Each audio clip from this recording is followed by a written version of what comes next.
Imaginez un monde où chaque mot, chaque regard, chaque silence est une arme. Pas une arme pour blesser, mais pour influencer, pour façonner ce que les autres pensent, ressentent ou font. Nous manipulons tous tout le temps, sans même nous en rendre compte. Ce n'est pas une accusation, c'est une vérité brute. Aujourd'hui, nous allons plonger dans les 7 techniques de manipulation que tout le monde utilise, souvent sans le savoir, et je vais vous montrer comment les reconnaître pour mieux les maîtriser ou vous en protéger. Restez avec moi, car cette exploration va changer votre façon de voir vos interactions quotidiennes. La manipulation n'est pas toujours malveillante. Parfois, c'est un outil pour inspirer, convaincre ou même protéger ceux qu'on aime. Mais pour comprendre son pouvoir, il faut d'abord accepter une réalité inconfortable. Nous sommes tous des marionnettistes et parfois des marionnettes. La première technique est le levier émotionnel. Vous l'utilisez quand vous racontez une histoire touchante pour convaincre un ami ou quand vous laissez transparaître une pointe de tristesse pour obtenir de l'attention. Les émotions sont des cordes sensibles et nous savons tous comment les pincer pour obtenir une réaction. Pensez à la dernière fois que vous avez exagéré votre enthousiasme pour motiver quelqu'un. C'est de la manipulation, subtile mais réelle. La deuxième technique est la réciprocité. Vous offrez un café à un collègue et sans le dire, vous attendez qu'il vous rende l'appareil.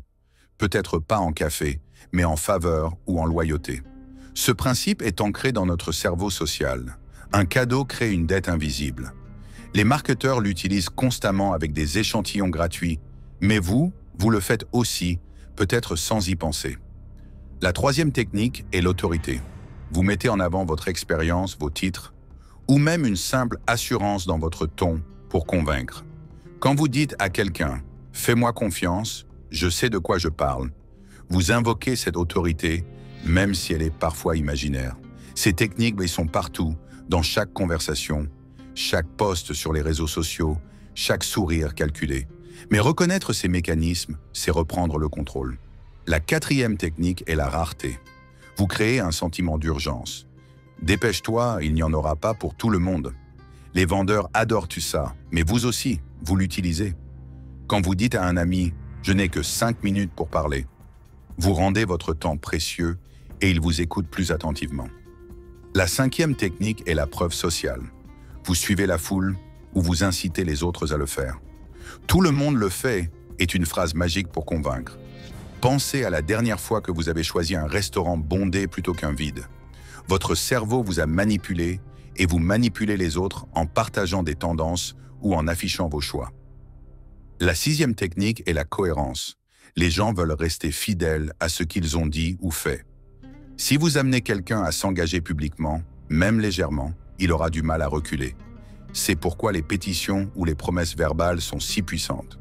Enfin, la septième technique est la sympathie. Vous souriez, vous complimentez, vous trouvez des points communs pour que l'autre vous aime. Une fois qu'il vous aime, il est plus facile à influencer.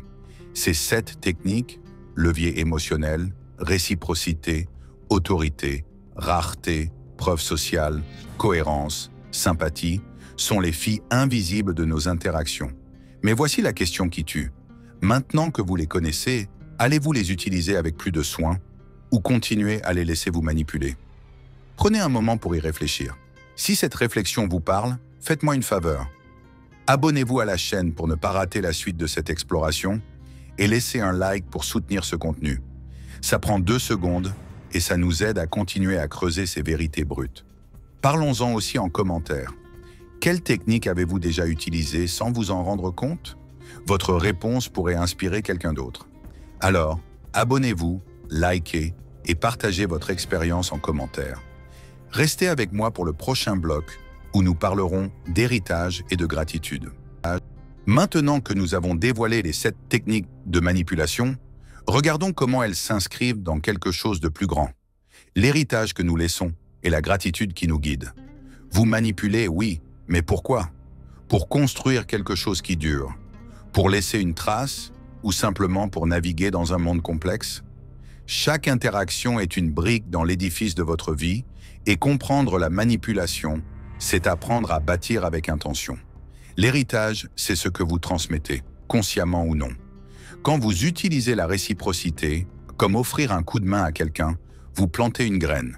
Cette personne se souviendra de vous, peut-être pas pour le geste précis, mais pour la sensation que vous avez laissée.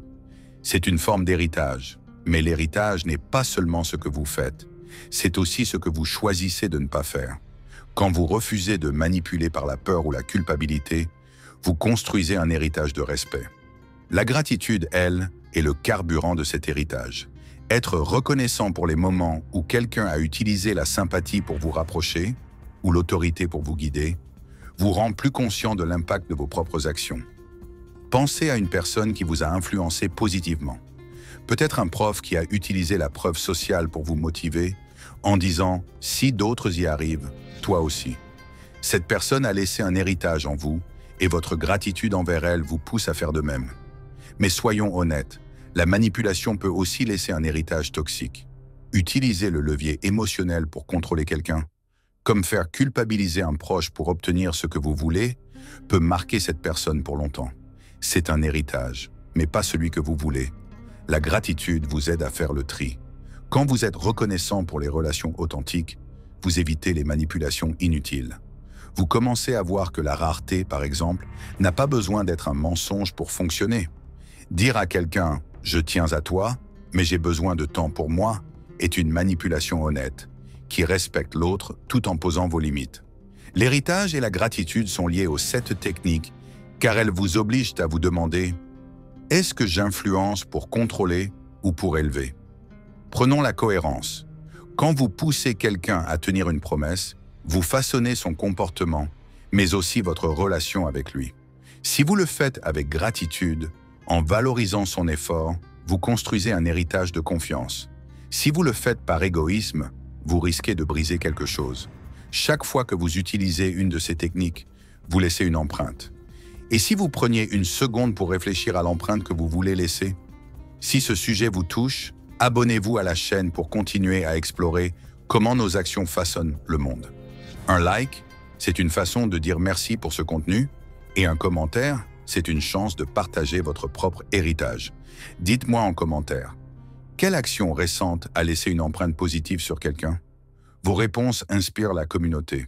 Alors, abonnez-vous, likez et partagez votre histoire. On se retrouve dans le prochain blog pour parler de présence consciente. Savoir que nous manipulons tous est une chose, mais le faire en pleine conscience, c'est une autre dimension. La présence consciente, c'est l'art d'être pleinement dans l'instant, d'observer vos pensées, vos mots et leurs effets sur les autres. Quand vous utilisez les 7 techniques de manipulation, la conscience change tout.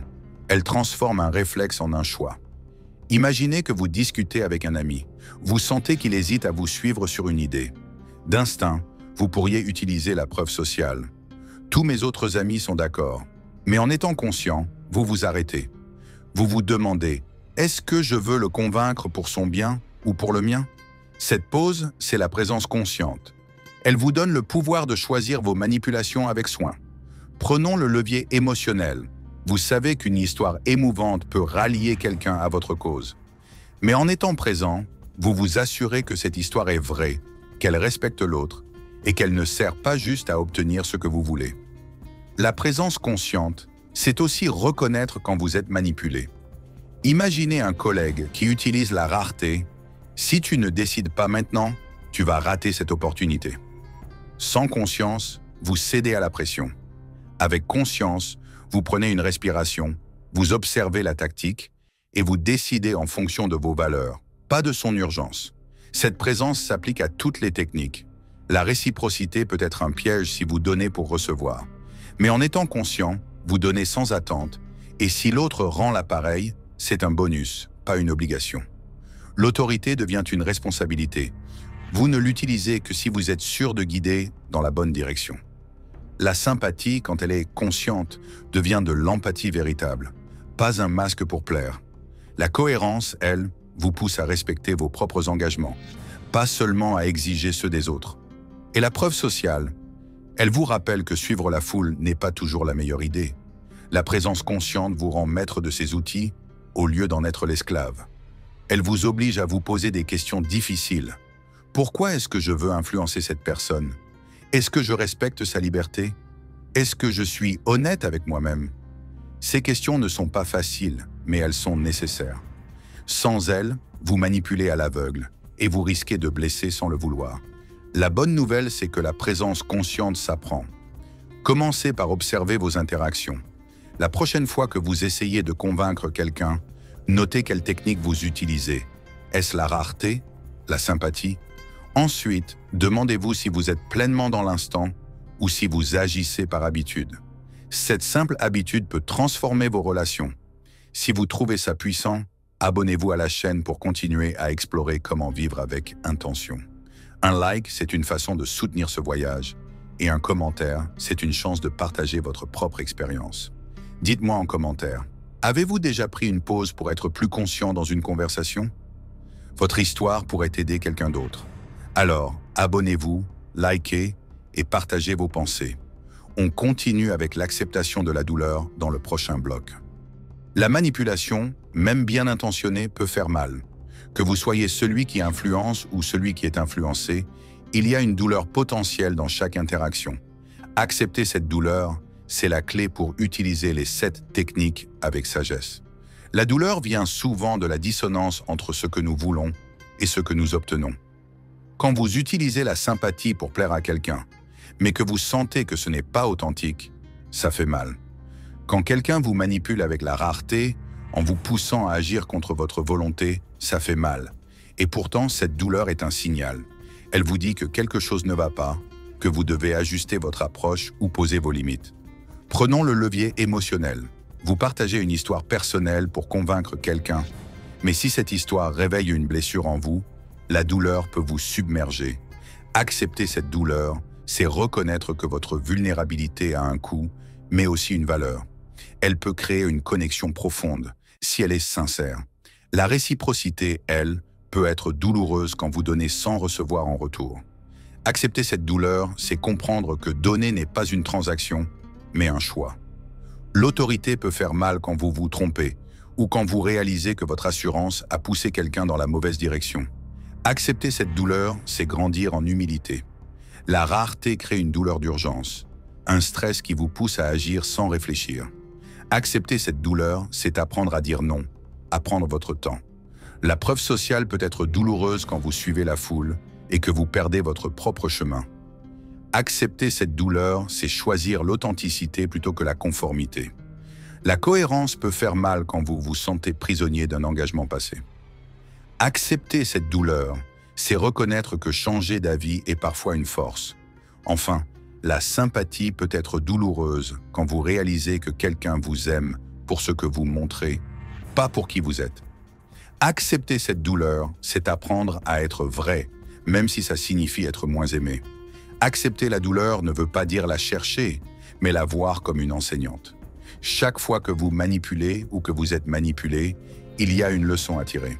La douleur vous rappelle que vos actions ont des conséquences pour vous et pour les autres. Elle vous pousse à utiliser ces techniques avec plus de soin, à respecter les limites des autres et à protéger les vôtres. La prochaine fois que vous ressentez une douleur dans une interaction, ne la fuyez pas. Demandez-vous, qu'est-ce que cette douleur essaie de me dire? Est-ce que je manipule pour les bonnes raisons? Est-ce que je me laisse manipuler par peur? Ces questions vous rendront plus fort, plus aligné avec vos valeurs. Si cette idée résonne avec vous, abonnez-vous à la chaîne pour continuer à explorer comment transformer la douleur en croissance. Un like, c'est une façon de soutenir ce contenu, et un commentaire, c'est une opportunité de partager votre propre leçon. Dites-moi en commentaire, quelle douleur vous a appris quelque chose sur vos interactions? Votre histoire pourrait inspirer quelqu'un d'autre. Alors, abonnez-vous, likez et partagez votre expérience. On passe à la vie selon la vertu dans le prochain bloc. Connaître les 7 techniques de manipulation, c'est bien. Les utiliser avec vertu, c'est mieux. Vivre selon la vertu, c'est aligner vos actions avec des principes qui élèvent, plutôt que de manipuler pour des gains égoïstes. Les techniques comme le levier émotionnel, la réciprocité ou la sympathie peuvent être des outils pour inspirer, mais seulement si elles sont guidées par l'honnêteté, le respect et la bienveillance. Imaginez que vous voulez convaincre quelqu'un de rejoindre une cause qui vous tient à cœur. Vous pourriez utiliser la preuve sociale en disant « Des milliers de personnes soutiennent déjà ce mouvement ». Mais si vous vivez selon la vertu, vous vous assurez que cette cause est juste, que votre intention est pure et que vous respectez la liberté de l'autre à dire non. La vertu, c'est manipuler sans tromper. Prenons la réciprocité. Donner quelque chose dans l'espoir d'un retour, c'est humain. Mais la vertu vous pousse à donner sans attente, à offrir parce que c'est juste, pas parce que vous voulez quelque chose en échange. L'autorité, quand elle est vertueuse, devient une responsabilité. Vous ne l'utilisez que si vous êtes sûr de guider les autres vers quelque chose de bon. La rareté peut être vertueuse si elle est honnête. Dire à quelqu'un ce moment est précieux, ne le rate pas, peut l'inspirer à agir, sans le piéger. La cohérence, elle, est vertueuse quand vous encouragez les autres à tenir leurs promesses pour leur propre croissance, pas pour votre bénéfice. La sympathie devient une vertu quand elle est authentique, quand vous créez des liens réels plutôt que des masques pour plaire.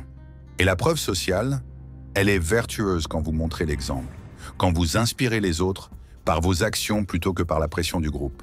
Vivre selon la vertu, c'est aussi savoir quand ne pas manipuler. Parfois, la meilleure façon d'influencer, c'est de laisser l'autre trouver son chemin. Cela demande du courage, de la patience et une foi profonde en vos principes. La vertu ne rend pas la manipulation inutile, elle la rend significative. Elle transforme ces techniques en outils pour construire des relations, des communautés et un monde meilleur. Mais la vertu n'est pas un idéal abstrait. Elle se pratique dans les petits moments, dans le choix de vos mots, dans la façon dont vous écoutez, dans votre capacité à reconnaître quand vous avez tort. La prochaine fois que vous utilisez une de ces techniques, demandez-vous, est-ce que mon action reflète mes valeurs? Est-ce que je respecte l'autre? Ces questions simples vous guideront vers une vie plus vertueuse. Si cette idée vous inspire, abonnez-vous à la chaîne pour continuer à explorer comment vivre avec intention. Un like, c'est une façon de soutenir ce contenu et un commentaire, c'est une chance de partager votre propre chemin. Dites-moi en commentaire, quelle vertu guide vos interactions? Votre réponse pourrait inspirer quelqu'un d'autre. Alors, abonnez-vous, likez et partagez votre histoire. On termine avec Memento Mori dans le dernier bloc. Rappelez-vous que vous allez mourir. Memento Mori. Cette vieille maxime latine nous ramène à une vérité implacable. Notre temps est limité. Alors, pourquoi est-ce que ça compte quand on parle des 7 techniques de manipulation? Parce que savoir que chaque interaction pourrait être la dernière change la façon dont vous utilisez ces outils. Si vous deviez mourir demain, utiliseriez-vous la sympathie pour manipuler quelqu'un dans votre intérêt ou pour lui offrir un moment de connexion véritable? Memento Mori nous force à regarder nos actions avec une clarté brutale. Les techniques comme le levier émotionnel, la réciprocité ou la rareté ne sont pas juste des réflexes sociaux. Elles sont des choix qui définissent qui nous sommes. Si votre vie devait s'arrêter, que voudriez-vous que vos manipulations aient accompli? Avoir convaincu quelqu'un d'acheter quelque chose dont il n'a pas besoin ou avoir inspiré quelqu'un à devenir meilleur? La mort met tout en perspective. Prenons l'autorité. Si vous savez que vos jours sont comptés, vous l'utilisez pour guider, pour transmettre quelque chose de précieux, pas pour dominer. La preuve sociale perd de son éclat quand vous réalisez que suivre la foule ne vous rend pas plus vivant. La cohérence devient une quête d'authenticité, être fidèle à vos valeurs, pas à des engagements vides. La rareté, elle, prend tout son sens. Le temps, elle est la ressource la plus rare, et chaque manipulation est une dépense de ce trésor. Memento Mori vous pousse à manipuler avec intention, à choisir des actions qui laissent une trace positive. Pensez à la dernière fois que vous avez utilisé la sympathie pour gagner quelqu'un. Si c'était votre dernière interaction, seriez-vous fier de ce moment? Ou auriez-vous préféré être plus honnête, plus vulnérable? La mort n'est pas là pour nous effrayer, mais pour nous réveiller. Elle nous rappelle que chaque mot, chaque geste, chaque manipulation compte. Alors, comment vivre avec cette vérité? Commencez par être conscient de vos choix. La prochaine fois que vous utilisez une de ces techniques, imaginez que c'est votre dernier acte. Est-ce que ça vaut la peine? Est-ce que ça reflète la personne que vous voulez être? Ces questions ne sont pas morbides, elles sont libératrices. Elles vous donnent la liberté de vivre pleinement, de manipuler avec amour, avec respect, avec un sens du sacré. Memento Mori n'est pas une fin, c'est un début. C'est une invitation à utiliser les 7 techniques pour construire quelque chose qui dure, même après vous. Si cette réflexion vous touche, abonnez-vous à la chaîne pour continuer à explorer comment vivre avec profondeur. Un like, c'est une façon de soutenir ce contenu et un commentaire, c'est une chance de partager votre propre vérité. Dites-moi en commentaire, comment la pensée de votre finitude influence-t-elle vos actions? Votre histoire pourrait changer la perspective de quelqu'un. Alors,